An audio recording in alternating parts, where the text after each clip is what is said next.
Education సెక్టార్లో voting శాతం పెంచాలనే లక్ష్యంతో ఈ నెల 27న హైదరాబాద్లో ఉన్నత విద్యావంతులతో సమావేశం కానున్నారు ప్రధాని Modi.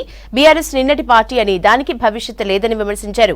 BJP state chief Kishan Reddy Lok Sabha ఎన్నికల్లో బీజేపీ సొంతంగా 370 సీట్లలో ఎన్డీఏ కూటమి 400 స్థానాల్లో గెలుస్తుందని ధీమా వ్యక్తం చేశారు కమలం నేతలు.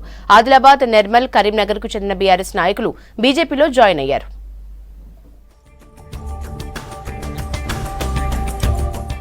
బీఆర్ఎస్ కుంభకోణాలపై కాంగ్రెస్ ప్రభుత్వం ఎందుకు దర్యాప్తు చేయడం లేదని ప్రశ్నించారు BJP state chief Kishan Reddy. గ్యారంటీల పేరుతో ప్రజల్ని మోసం చేశారని విమర్శించారు. తెలంగాణలో బీఆర్ఎస్ పనైపోయిందన్నారు కిషన్ రెడ్డి. బీఆర్ఎస్ పార్టీ చాలా బలహీనపడింది. ప్రజల దృష్టిలో బీఆర్ఎస్ కనుమరుగైనట్టే కనిపిస్తూ ఉంది.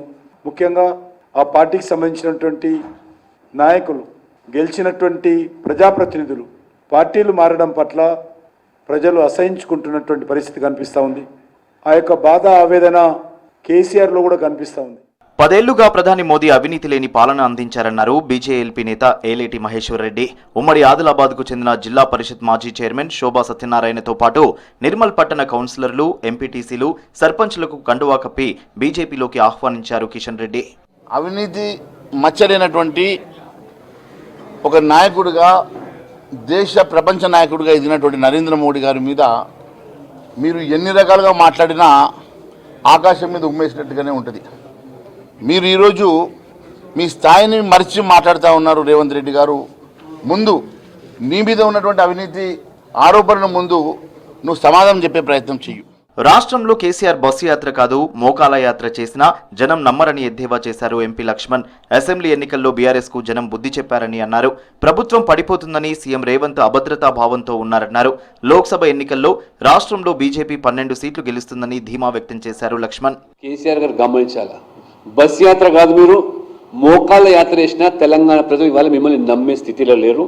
మేడిగడ్డ ప్రాజెక్ట్ నుంచి మొదలుకుంటే ధరణి, ఫోన్ ట్యాపింగ్ వరకు మీ అగత్యాలను తెలంగాణ ప్రజలు భరించలేకనే మార్పు కోరుకున్నారు. ఆ మార్పులో కాంగ్రెస్ లాభపడింది కానీ కాంగ్రెస్ బలం కాదు. కాంగ్రెస్ నుంచి ముఖ్య నేతలంతా బీజేపీలోకి వస్తున్నారని, ఆఖరికి రేవంత్ కూడా బీజేపీలోకి వస్తారని హాట్ కామెంట్స్ చేశారు నిజామాబాద్ ఎంపీ అరవింద్. కాంగ్రెస్ నేతలు సీఏఏను ఎందుకు విమర్శిస్తున్నారో అర్థం కావడం లేదన్నారు అరవింద్. రానున్న కాలంలో మీకు క్లారిటీ లేదు. మీ పార్టీ ఓ పిచ్చోడు, దిగ్విజయ్ సింగ్ అనే పిచ్చోడు కాంగ్రెస్ పార్టీ అదేంటి ఏం అలయన్స్, ఆ కాంగ్రెస్ పార్టీ అలయన్స్ గవర్నమెంట్లోకి వస్తే 370 వాపస్ తెస్తామంటాడు.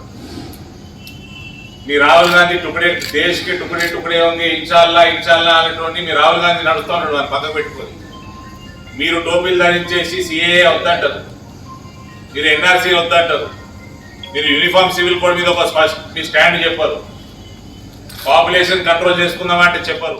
హైదరాబాద్ ఎంపీ అసదుద్దీన్ ఓవైసీ గోవులపై చేసిన వ్యాఖ్యలకు హిందువులకు క్షమాపణలు చెప్పాలని డిమాండ్ చేశారు. Goshamahal MLA Raja Singh అసద్పై EC సుమోటోగా case నమోదు చేయాలని కోరారు. అసదుద్దీన్ను సీఎం రేవంత్ రెడ్డి కాపాడుతున్నారని ఆరోపించారు రాజా సింగ్.